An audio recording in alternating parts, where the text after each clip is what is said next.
In Kenya, we do not have free education. What we have is expensive education. The free education lie has been peddled by politicians for over 2 decades now. And if you want to add free in my sentence, you can call it expensive free education.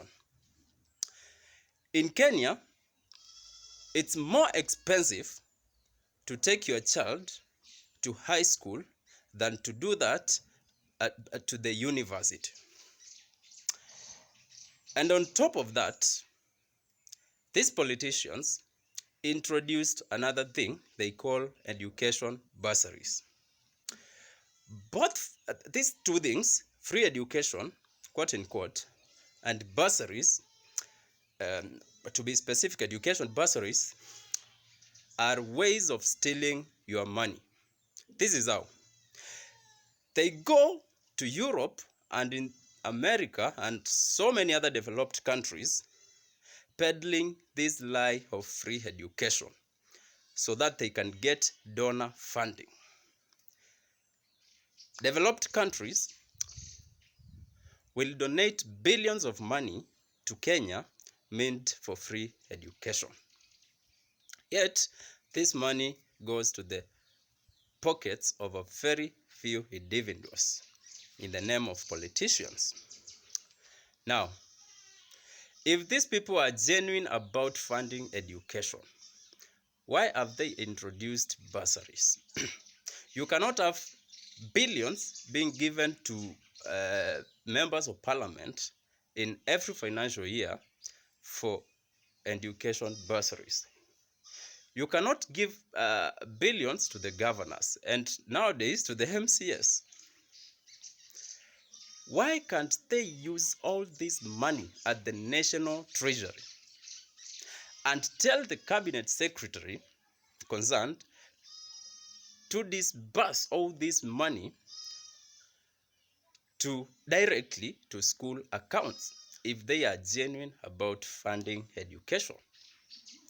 That one they cannot do because these politicians want to come to the villages, get group of women to dance for them for the whole day, and in the evening they write checks worth 500 shillings each in the name of funding education. This is a lie, and this is the biggest scam in the history of this country. You cannot tell me you want to fund education and instead of directing these monies directly to school accounts, you give these billions of money to politicians to loot and give the few 100,000 left to the needy villagers, if you can say. So, as if that was not enough, William Ruto is now telling you to pay your school fees through the eCitizen platform because he needs that money. He wants to steal this money, lying to you that he wants to ensure transparency. If you want to ensure transparency, why can't you use sub-county educational officers to make sure there is transparency in their areas? They cannot do this because they want to steal your money in the name of transparency and some other few words they are using.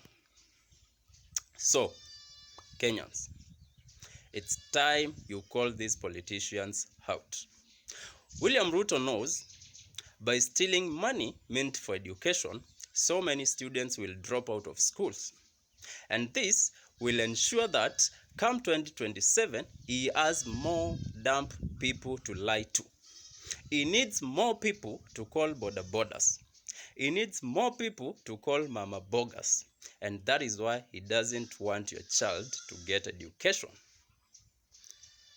So, as a parent, you have a responsibility to stop William Ruto. If you won't do that, your children, your grandchildren will never forgive you. So, what's the right thing to do? Do not fall for William Ruto's tricks.